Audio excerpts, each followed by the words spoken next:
Welcome to another episode of Miss N Reads. Hey everyone, we're going to continue reading Among the Hidden by Margaret Peterson Haddix. We read the first 9 chapters or so together in class, so we're just going to continue. From the last part that we left off, Luke was left alone when his parents went out to work and his brothers went to school, and he was peeking through his vents and counting all of the people who were leaving, and then he found a face in one of the windows while everybody was out. So he kind of, just kind of looking back here, his mom came up and tried to have a conversation with him, and he's kind of pushing his mom away right now because he's so focused on this other thing, even though his dad was mad at him that he was trying to help and clean because they're afraid that he's going to get caught. So, Chapter 10. When Luke went down to supper, he saw that Mother had set his 2 loaves of bread out on the china plate that she used for holidays and special occasions. She was showing off the bread the way she used to tape up the crooked drawings Matthew and Mark brought home from school when they were little. But something had gone wrong. Maybe Luke hadn't used enough yeast, or he'd kneaded the dough too much or too little, and the loaves had turned out flat. They looked lopsided and pathetic in the center of the table. Luke wished Mother had just thrown them away. "It's cold out now. Nobody'd notice if you pulled the shades. Why can't I sit at the table with all of you?" he asked when he reached the bottom of the stairs. "Oh, Luke," Mother started. "Someone might see your shadow through the shade," Dad said. "They wouldn't know it was mine," Luke said.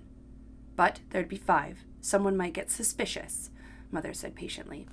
"Luke, we're just trying to protect you. How about a big slice of your bread? There's cold beef and canned beans, too." Resignedly, Luke sat down on the stairs.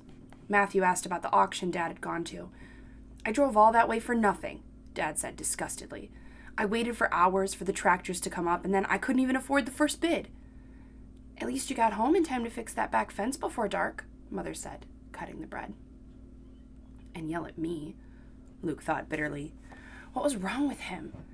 Nothing had changed, except he'd maybe seen a face that maybe belonged to someone like him. Matthew and Mark suddenly noticed the bread Mother was doling out. "What's wrong with that?" Mark asked. "I'm sure it'll taste fine," Mother said. "It's Luke's first try." Luke muttered, "And my last," too softly for anyone to hear. There were advantages to sitting on the other side of the room from everyone else. "Luke made bread?" Mark said incredulously. "Yuck." "Yeah, and I put special poison in one of the loaves that only affects 14-year-olds, Luke said.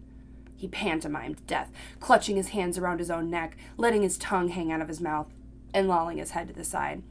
"If you're nice to me, I'll tell you which loaf is safe." That shut Mark up, but earned Luke a frown from Mother.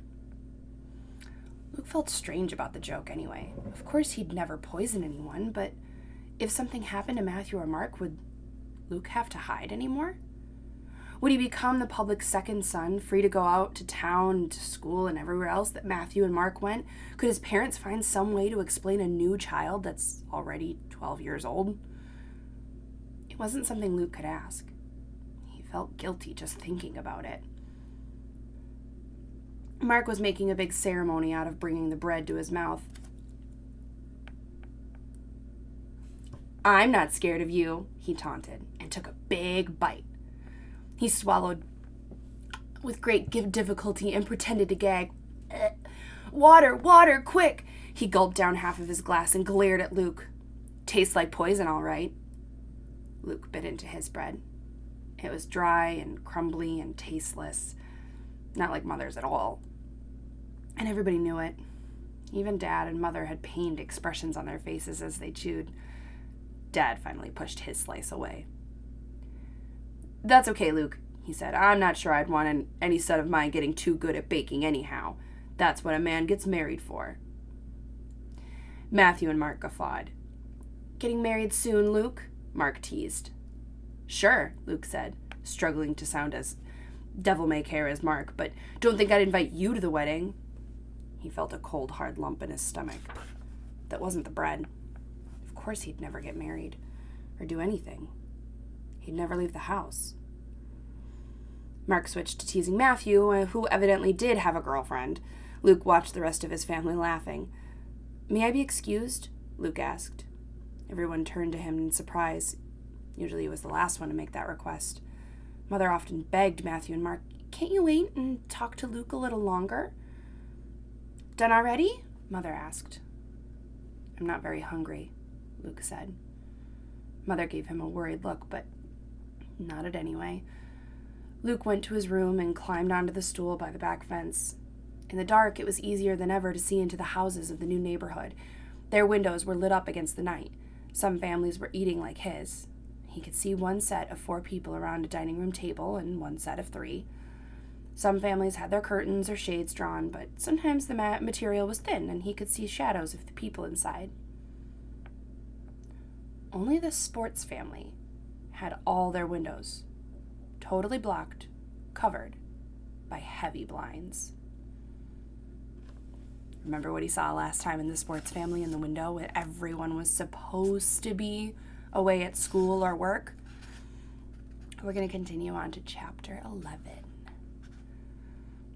Luke watched that Sports family house constantly after that. Before, he had just looked out the back vents in the early morning and late afternoon when he knew people were about. But he'd seen the face at 2 o'clock. Maybe the other kid knew the rhythms of the neighborhood too and let his guard down, only during the times he considered safe. For 3 long days, Luke saw nothing. Then on the 4th day, he was rewarded. One panel of one of the blinds on an upstairs window flipped quickly up and down at 11 o'clock. The 7th day, the blinds in a downstairs window were left up in the morning. Luke saw a light go on and off at 9:07. 2 full hours after the last of the Sports family had left. A half hour later, the Sports family mother drove in her red car and stomped into the house. 2 minutes later, the blind in the downstairs window went down. The mother left immediately. The 13th day was unseasonably warm, and Luke sweated in his attic. Some of the Sports family windows were left open, though, but still covered by the blinds. The wind blew the blinds back a couple times. Luke saw lights on in some of the rooms, some of the time, in other rooms. As the day wore on, once he even thought he saw the glow of a TV screen.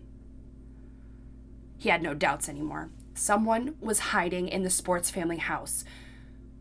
The question was, what could he do about it?